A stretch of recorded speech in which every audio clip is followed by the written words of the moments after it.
Hello guys, I am Mr. Hadi and today topic of discussion is difference between prokaryotes and eukaryotes। तो इस topic के अंदर देखेंगे कि जो प्रोकैरियोट का सेल है उसके अंदर न्यूक्लियस एब्सेंट होता है। अगर प्रोकैरियोट के सेल के अंदर न्यूक्लियस एब्सेंट है तो फिर सेल की एक्टिविटीज़ को कौन कंट्रोल कर रहा है, ठीक है।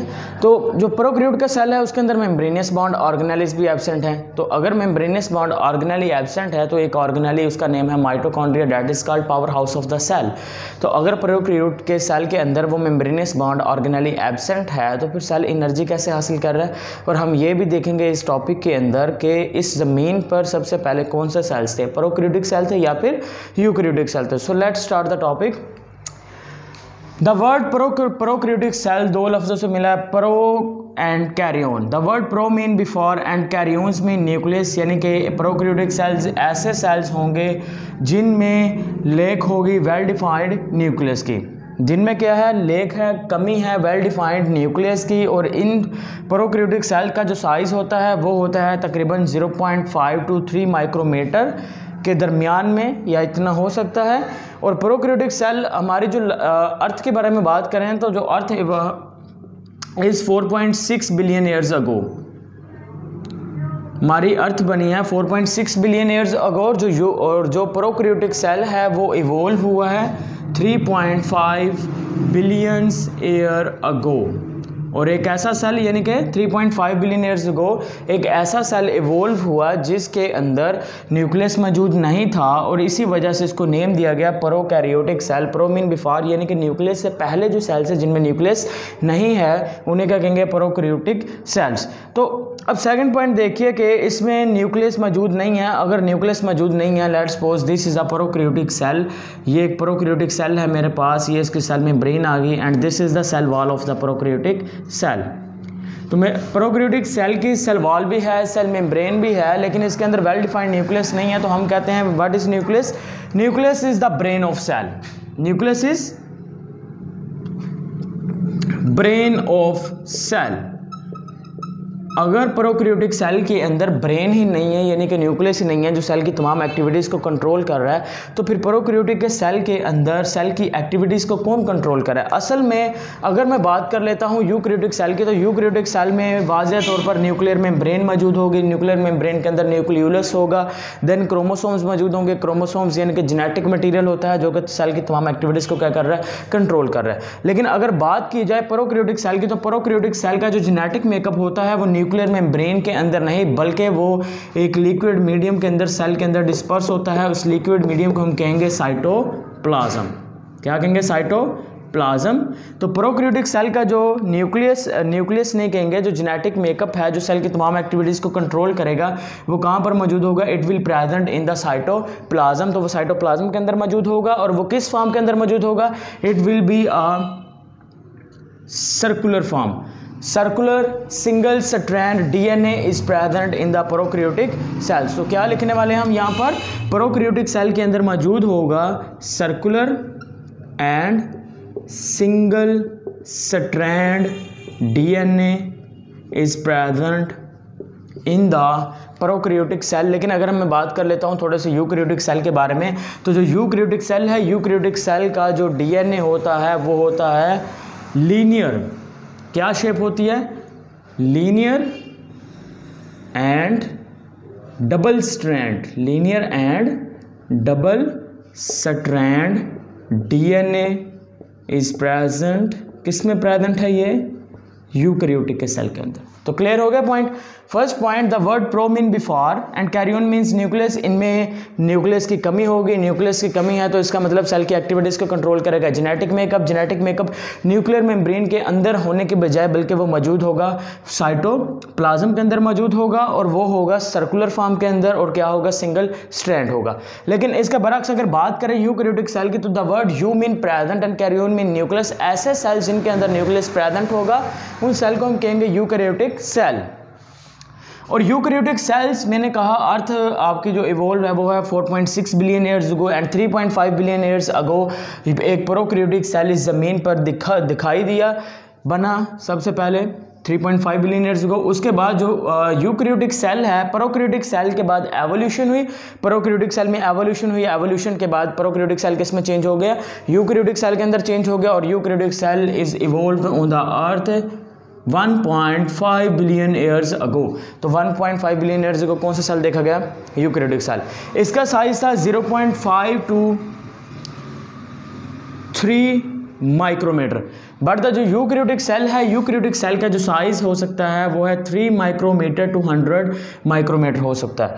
नेक्स्ट इज प्रोकैरियोटिक सेल के अंदर न्यूक्लियस की कमी होगी, लेकिन अगर यूकैरियोटिक सेल की बात की जाए तो यूकैरियोटिक सेल के अंदर न्यूक्लियर मेम्ब्रेन प्रेजेंट होती है। Nuclear membrane is present in eukaryotic cell. तो न्यूक्लियर मेम्ब्रेन इज प्रेजेंट, और इस न्यूक्लियर मेम्ब्रेन जो प्रेजेंट है, इस न्यूक्लियर मेम्ब्रेन के अंदर ही मौजूद होगा जेनेटिक मेकअप। क्या होगा, जेनेटिक मेकअप किसके अंदर मौजूद है, न्यूक्लियर मेम्ब्रेन के अंदर, यानी कि न्यूक्लियस मौजूद होगा, लेकिन प्रोकैरियोट्स के अंदर न्यूक्लियस मौजूद नहीं है। Third point is that prokaryotes are most primitive organism. Prokaryotes क्या है, बहुत ही पुराने, बहुत ही कदीम जानदार हैं। लेकिन अगर हम बात कर लें यूकैरियोटिक ऑर्गेनिजम्स की, तो यूकैरियोटिक्स आर एडवांस्ड ऑर्गेनिज्म। तो यहाँ पे देखिए, मैंने यहाँ पे लिखा प्रोकैरियोट्स। ऐसे प्रोकैरियोट्स दरअसल हैं ऑर्गेनिजम्स। प्रोकैरियोट्स क्या हैं, ये सेल नहीं है बल्कि ये ऑर्गेनिजम्स हैं। ऐसे ऑर्गेनिज्म जो प्रोकैरियोटिक सेल से मिलकर बनेंगे, उन ऑर्गेनिजम्स को कहेंगे prokaryotes. The organism that made up from the prokaryotic cell are called prokaryotes, and the organisms that made up from eukaryotic cell are called eukaryotes. तो मैंने यहाँ पे लिखा है prokaryotes are most primitive organism, बहुत कदीम जानदार हैं। एंड यहां पर क्या क्या लिखेंगे, eukaryotes are most advanced organisms. बिल्कुल उसके ऑपोजिट पॉइंट्स आते जाएंगे प्रोकैरियोट्स और यूकैरियोट्स के अंदर। नेक्स्ट पॉइंट देखिए, prokaryote is simple, small and abundant cell. Prokaryote is simple है, बहुत ही सादा है, क्योंकि उसके अंदर न्यूक्लियस मौजूद नहीं है, उसके अंदर ऑर्गेनेल्स मौजूद नहीं है, यानी कि ऑर्गेनेल्स और न्यूक्लियस मौजूद नहीं है। तो इसका मतलब ये है कि उसमें कम्प्लेक्स मैकेनिज्म से एब्सेंट होंगे। प्रोकैरियोट्स के अंदर बहुत छोटा सा सेल होगा, और इस वर्ल्ड पे सबसे जो ज़्यादा अबंडेंट सेल हैं वो कौन से हैं, प्रोकैरियोटिक सेल। लेकिन इसके बरक्स अगर बात कर लें हम यूकैरियोटिक सेल की, तो यूकैरियोटिक सेल इस लार्ज होगा, बड़ा होगा साइज में। इसके अलावा कॉम्प्लेक्स भी होगा, क्योंकि उसके अंदर तमाम मैकेनिज्म्स भी मौजूद होंगे। इसके अलावा एंड इज़ नॉट अबंडेंट, और इतना ज़्यादा वो अबंडेंट नहीं है। अच्छा, असल में ना ये जो प्रोकैरियोट सेल है, इसके अबंडेंट होने की रीज़न यही है कि जितने भी प्रोकैरियोटिक सेल्स हैं वो तमाम के तमाम हैं बैक्टीरियाज। तो बैक्टीरियाज हमारी वर्ल्ड का जो डिकम्पोजर्स हैं, जो मेन डिकम्पोजर्स हैं, नो डाउट कि उसमें फंजाई भी इंक्लूड होते हैं, लेकिन जो मेन डिकम्पोजर्स हैं वो हैं prokaryotic cell in the form of bacterias. तो वो जो बैक्टीरियाज हैं, bacterias are most abundant in the earth, that's why I write there prokaryotic cells are most abundant cell in the world. तो इस दुनिया में सबसे ज़्यादा जो मोस्ट अबंडेंट सेल है वो कौन सा सेल है, prokaryotic cell. Next fifth point is that prokaryotic cell lack the membranous bound organelles. अब प्रोकैरियोटिक सेल की बात करें तो इसमें मेम्ब्रेनियस बॉन्ड ऑर्गेनेलिस क्या होंगी, एब्सेंट होंगी। But eukaryotic cell contains membrane bound organelles, membrane bound organelles. तो यहाँ पर क्वेश्चन ये राइज हो रहा है कि अब यूकैरियोटिक सेल के अंदर ऑर्गेनेलिस हैं। लेट्स सपोज मैं यहाँ पर लिख देता हूँ, इसके अंदर न्यूक्लियस मौजूद है, इसके अंदर मैं लिखता हूँ माइटोकॉन्ड्रिया मौजूद है, इसके अंदर मैं लिख देता हूँ यूकैरियोटिक सेल के अंदर क्लोरोप्लास्ट भी मौजूद है, क्लोरोप्लास्ट एक्सीट्रा, ठीक है। लेकिन अगर मैं बात कर लेता हूँ यहाँ पर प्रोकैरियोटिक सेल की, तो प्रोकैरियोटिक सेल के अंदर माइटोकॉन्ड्रिया जो कि मेम्ब्रेन ऑर्गेनेली है ये एब्सेंट है। तो फिर प्रोकैरियोटिक सेल के अंदर एनर्जी कौन प्रोड्यूस कर रहा है, क्योंकि mitochondria, what is mitochondria, it is the power house of the cell. तो इसमें अगर पावर हाउस ही नहीं है तो फिर इसको एनर्जी कहाँ से मिल रही है, पॉइंट है ना यहाँ पर। तो अगर मैं यहाँ पर एक प्रोकैरियोटिक सेल डेवलप कर लूँ तो ज़्यादा अच्छे से समझ आएगा। Let's suppose this is a prokaryotic cell and this is a cell wall of the prokaryotic cell, and this is cell membrane of the prokaryotic cell. तो अगर माइटोकॉन्ड्रिया की आपको स्ट्रक्चर याद हो कुछ इस तरह से, तो माइटोकॉन्ड्रिया के अंदर इस तरह से इनर मेम्ब्रेन और आउटर मेम्ब्रेन्स होती हैं, inner membranes and outer membranes. तो जब आयंस इनर मेम्ब्रेन से आउटर मेम्ब्रेन्स की तरफ मूव करता है देन क्या प्रोड्यूस होती है, एनर्जी प्रोड्यूस होती है in the form of ATP। लेकिन यहाँ पर नो डाउट के यहाँ पर जो प्रोकैरियोटिक सेल है इसमें माइटोकॉन्ड्रिया नहीं है, लेकिन माइटोकॉन्ड्रिया की तरह का जो मैकेनिज्म होगा वो मौजूद होगा सेल मेम्ब्रेन के दरमियान। सेल मेम्ब्रेन यहाँ पर एक मीडियम मौजूद है साइटोप्लाज्म। तो जितने भी एंजाइम्स जो कि इन्वॉल्व होते हैं ATP की सिंथेसिस के लिए, वो तमाम के तमाम एंजाइम्स मौजूद होंगे। एंजाइम्स आर प्रेजेंट कहाँ मौजूद हैं, साइटोप्लाज्म के अंदर। साइटोप्लाज्म के अंदर क्या मौजूद हैं, एंजाइम मौजूद हैं जो ATP प्रोड्यूस कर रहे हैं, जो माइटोकॉन्ड्रिया के यानी कि केमिकल रिएक्शंस के दौरान इस्तेमाल होते हैं। अब यहाँ पर तो मेम्ब्रेन्स मौजूद थे, inner membranes and outer membranes, लेकिन यहाँ पर क्या होगा कि ये जो सेल मेम्ब्रेन है ये इस तरह से फोल्डिंग्स बनाना स्टार्ट कर देगी। अब जो मूवमेंट ऑफ आयंस हैं वो यहाँ से इसके अंदर वाली साइड से बाहर वाली साइड की तरफ जब मूव करेंगे, पंपिंग होगी आयंस की, देन क्या प्रोड्यूस होगी, एनर्जी प्रोड्यूस होगी। और यही वो एनर्जी होगी जो ATP यानी कि ATP की फॉर्म में प्रोड्यूस होगी, और यही वो एनर्जी है जो प्रोकैरियोटिक सेल क्या कर रहे हैं, इस्तेमाल कर रहे हैं। सो इसी तरह से प्रोकैरियोटिक सेल क्या करते हैं, एनर्जी हासिल कर रहे हैं। Next is that cell is divided by binary fission. Cell कैसे डिवाइड हो रहा है, बाइनरी फिशन के जरिए से। लेकिन अगर मैं यूकैरियोटिक सेल की बात कर लूँ तो यूकैरियोटिक सेल जो होगा it is divided by the mitosis. Eukaryotic cell कैसे डिवाइड होगा, eukaryotic cell is divided by the process of mitosis. And mitosis is cell division, एक ऐसी सेल डिवीजन जिसमें डॉटर सेल्स के दरमियान, डॉटर सेल्स में नंबर ऑफ क्रोमोसोम्स उतने ही होंगे जितने के पेरेंट सेल के अंदर हैं। लेट्स सपोज अगर मैं कहता हूँ this one is a daughter cell and this one is a parent cell and this parent cell contains the 46 chromosome. ये एक पेरेंट सेल है जिसके अंदर 46 क्रोमोसोम है। अगर ये दो सेल्स के अंदर, दो डॉटर सेल के अंदर डिवाइड हो जाता है तो जो दो नए डॉटर सेल्स बन रहे हैं इनके अंदर भी कितने क्रोमोसोम्स होंगे, 46 क्रोमोसोम्स ही होंगे। तो इस तरह की जो सेल डिवीजन होगी इसे हम कहेंगे माइटोसिस कहेंगे। लेकिन अगर बात कर लें प्रोकैरियोटिक सेल की तो प्रोकैरियोटिक सेल में माइटोसिस नहीं हो रही, बल्कि माइटोसिस की तरह की ही एक सेल डिवीजन है, उसका नेम क्या है, बाइनरी फिशन। बाइनरी फिशन में दरअसल यूँ होता है, this one is the prokaryotic cell, ये एक प्रोकैरियोटिक सेल है, ये उसका जेनेटिक मेकअप मैंने कहा था कहाँ मौजूद होगा, साइटोप्लाज्म के अंदर मौजूद होगा। तो इसका जो जेनेटिक मेकअप है पहले वो डुप्लीकेट हो जाएगा, डबल हो जाएगा इस तरह से। जब जेनेटिक मेकअप डबल हो गया, जेनेटिक मेकअप के डबल होने के बाद इसकी जो सेल मेम्ब्रेन है वो अंदर की तरफ इस तरह से इन्वेजिनेट होना स्टार्ट हो जाएगी, लाइक दैट। अंदर की तरफ क्या होगी, इन्वेजिनेट होना स्टार्ट हो जाएगी। और एटलीस्ट आखिर पे क्या होगा, जो एक सेल होगा वो दो सेल्स के अंदर डिवाइड हो जाएगा इस तरह से, और जेनेटिक मेकअप हाफ हाफ चला जाएगा दोनों सेल्स के अंदर। तो ये जो सेल डिवीजन है इसका नेम क्या है, बाइनरी फिशन। लेकिन ये वाली जो सेल डिवीजन है इसका क्या नेम है, माइटोसिस है। And 7th point is that, अगर मैं बात कर लेता हूँ राइबोसोम्स के बारे में, तो राइबोसोम्स हमेशा दो सब यूनिट से मिलकर बनेगा, एक बड़ा लार्ज सब यूनिट से एक स्मॉल सब यूनिट्स। तो राइबोसोम जो प्रोकैरियोट्स का है वो स्मॉल होता है as compare to the ribosomes of the eukaryotes. तो ribosome of prokaryotes is small and it is a 70s। लेकिन अगर मैं बात कर लेता हूँ ribosomes of the eukaryote, it is the large ribosomes, और ये होगा मेरे पास 80s होगा। And S is the Svedberg unit. S क्या है, स्वेडबर्ग यूनिट है। अब ये जो 70s है ये कैसा बना, इसमें दो सब यूनिट से, एक 50s दूसरा क्या था 30s। जब दोनों आपस में मिले, इन्होंने मिलकर एक राइबोसोम बनाया, वो क्या था 70s, जो कि स्मॉल है as compare to the ribosome of the eukaryotic cell. लेकिन जो यूकैरियोटिक सेल है इसका राइबोसोम 80s है एंड इट कंसिस्ट, इसके अगर मैं दो सब यूनिट्स की बात कर लेता हूँ तो इसके जो दो सब यूनिट्स हैं, एक सब यूनिट 60s होगा, दूसरा सब यूनिट क्या होगा 40s होगा। जब दो स्मॉल सब यूनिट्स मिलेंगे तो उनके मिलने से क्या बनेगा, राइबोसोम्स बन जाएगा। और राइबोसोम क्या काम करता है, राइबोसोम प्रोटीन को सिंथेसिस करता है। मैं नेक्स्ट इस पॉइंट के साथ इसको रिलेट करूंगा। राइबोसोम कोई translation and transcription occur at the same place. Prokaryotic cell में मैंने लिखा कि ट्रांसक्रिप्शन और ट्रांसलेशन एक ही जगह पर हो रही है। क्यों ऐसा लिखा है, देखिए ज़रा यहाँ पर, this is a prokaryotic cell and prokaryotic cells के अंदर न्यूक्लियस की क्या है, कमी है। Genetic makeup is present in the cytoplasm and this is the cell membrane of the prokaryotic cells. तो मैंने कहा कि ट्रांसलेशन एंड ट्रांसक्रिप्शन, पहले देखेंगे कि ट्रांसलेशन होती क्या है।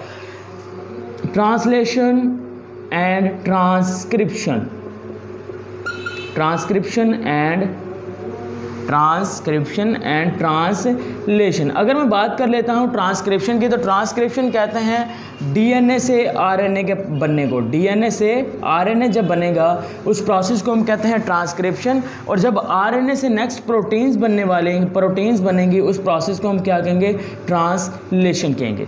अब मैंने लिखा यहाँ पर transcription and translation occurs at the same place. क्यों लिखा? बिकॉज इसके अंदर नो डाउट के ऑर्गेनेल्स क्या है, एब्सेंट है प्रोकैरियोटिक सेल के अंदर, लेकिन इसके अंदर राइबोसोम्स क्या होगा, मौजूद होगा, और राइबोसोम्स के इर्द गिर्द मेम्ब्रेन मौजूद नहीं होगी।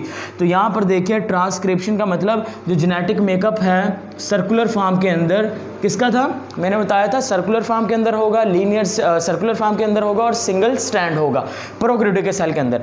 अब ये जो जेनेटिक मेकअप है, इस जेनेटिक मेकअप से यानी कि डीएनए से एक सेगमेंट बनेगा आरएनए का। This is the segment of RNA. इस प्रोसेस को मैंने कहा कि ट्रांसक्रिप्शन, तो ये कहाँ पर हो रही है, ये हो रही है इस मीडियम के अंदर। इस मीडियम को हम कहेंगे साइटोप्लाज्म कहेंगे, और साइटोप्लाज्म के अंदर ही मौजूद होता है क्या चीज़, राइबोसोम। अब ये साइटोप्लाज्म में ही मैसेंजर आरएनए बन रहा है, और साइटोप्लाज्म के अंदर ही ये जो आरएनए बना है ये मूव करेगा राइबोसोम के पास, और राइबोसोम क्या करेंगे, इस आरएनए को रीड करेंगे, और रीड करने के बाद न्यूक्लियोटाइड्स को अरेंज करेंगे, और अरेंज करने के बाद अमाइनो एसिड्स को अरेंज करेंगे, और क्या बना देंगे, प्रोटीन्स बना देंगे। सो इसलिए मैंने कहा भाई राइबोसोम्स जो कि प्रोटीन तैयार कर रहे हैं यानी कि ट्रांसलेशन के अंदर इन्वॉल्व है, और ट्रांसक्रिप्शन, ये दोनों प्रोसेस कहाँ पर हो रहे हैं, एक ही जगह पर होंगे, और उस प्लेस का नाम क्या है, साइटोप्लाज्म। लेकिन अगर मैं बात कर लेता हूँ यूकैरियोटिक सेल की, तो यूकैरियोटिक सेल के अगर बात कर लें हम यहाँ पर कि ये एक यूकैरियोटिक सेल है, यूकैरियोटिक सेल के अगर ट्रांसक्रिप्शन और ट्रांसलेशन की बात कर लूँ, तो यूकैरियोटिक सेल के अंदर तो न्यूक्लियस मौजूद है, न्यूक्लियर मेम्ब्रेन भी मौजूद है, इस न्यूक्लियस के अंदर मौजूद होगा जेनेटिक मेकअप। तो इसका मतलब ये हुआ कि जो डीएनए से आरएनए बनने का प्रोसेस है, यानी कि जो ट्रांसक्रिप्शन का प्रोसेस है, वो कहाँ पर हो रहा है, न्यूक्लियस के अंदर होगा। उसके बाद क्या होगा, जो मैसेंजर आरएनए बना है या जो आरएनए बना है डीएनए से, वो न्यूक्लियर पोर्स के जरिए जो कि न्यूक्लियर मेम्ब्रेन के अंदर मौजूद है वहाँ से मूव करेंगे और आ जाएंगे साइटोप्लाज्म के अंदर। और साइटोप्लाज्म के अंदर क्या मौजूद होंगे, राइबोसोम्स होंगे। राइबोसोम्स उसको मैसेंजर आरएनए के न्यूक्लियोटाइड्स को रीड करेंगे और अमाइनो एसिड्स को अरेंज करेंगे और क्या बना देंगे, प्रोटीन्स बना देंगे। इट्स मीन्स डैट कि जो ट्रांसक्रिप्शन हो रही है, ट्रांसक्रिप्शन हो रही है, वो ट्रांसक्रिप्शन हो रही है न्यूक्लियस के अंदर। लेकिन अगर मैं बात कर लेता हूँ ट्रांसलेशन की, तो ट्रांसलेशन हो रही है in the cytoplasm. Let's see next point is that cell wall is made up of peptidoglycan. अगर मैं बात करता हूँ प्रोकैरियोट की सेल वॉल की, तो प्रोकैरियोट की जो सेल वॉल है वो किससे मिलकर बनी है, पेप्टाइडोग्लाइकेन से बनी है। लेकिन अगर मैं यूकैरियोटिक सेल की सेल वॉल के बारे में बात कर लेता हूँ, तो यूकैरियोटिक सेल में इंक्लूड होते हैं plant cell, animal cell,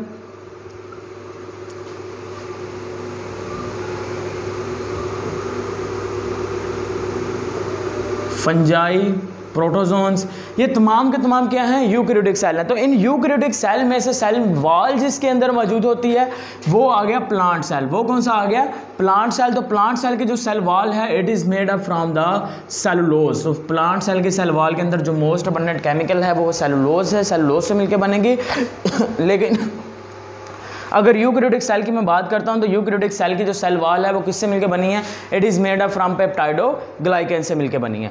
and the last point is that अगर मैं बात कर लेता हूं प्रोकैरियोटिक सेल के एग्जांपल्स की, तो प्रोकैरियोटिक सेल की एग्जांपल्स आ जाएंगे bacteria and cyanobacteria. Cyanobacteria it's mean blue green algae. तो साइनोबैक्टीरिया जो है ये फोटोसेंसिस कर सकता है। साइनोबैक्टीरिया क्या कर सकता है, फोटोसेंसिस कर सकता है, अपने खुराक को तैयार करता है। लेकिन बात फिर वहीं पे आगे के प्रोकैरियोट सेल के अंदर क्लोरोप्लास्ट तो मौजूद नहीं है।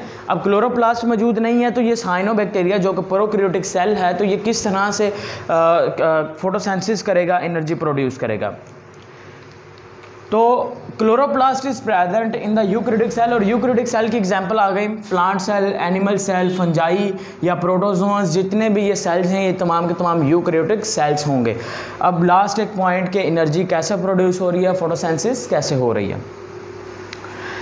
तो अगर मैं बात कर लेता हूँ प्रोकैरियोटिक सेल की, तो प्रोकैरियोटिक सेल के अंदर क्योंकि क्लोरोप्लास्ट क्या है, एब्सेंट है, और क्लोरोफिल कहाँ मौजूद होता है, क्लोरोप्लास्ट के अंदर मौजूद होता है। लेकिन यहाँ पर क्या होगा कि प्रोकैरियोटिक सेल के अंदर सेल मेम्ब्रेन क्या होगी, अगेन यहाँ पर इस तरह से फोल्डिंग्स बनेंगी, लाइक दैट, इस तरह से सेल मेम्ब्रेन की क्या बनेगी, फोल्डिंग बनेगी इस तरह से। अब ये जो फोल्डिंग होती हैं, इस फोल्डिंग्स के दरमियान में मौजूद होगा क्या, क्लोरोफिल। इस फोल्डिंग्स में क्या मौजूद होगा, क्लोरोफिल मौजूद होता है। और क्लोरोफिल क्या करेगा, क्लोरोफिल सनलाइट, सूरज की रोशनी की मौजूदगी में, क्लोरोफिल एक पिगमेंट होगा जो क्या करेगा, सूरज की रोशनी की मौजूदगी में खुराक तैयार करेगा। So this is the whole topic and the differences between the prokaryotes and the eukaryotic cell. So इस टॉपिक से रिलेटेड अगर आपको कोई क्वेश्चन होगा तो डियर स्टूडेंट्स आप वो क्वेश्चन कमेंट्स की फॉर्म में पूछ सकते हैं।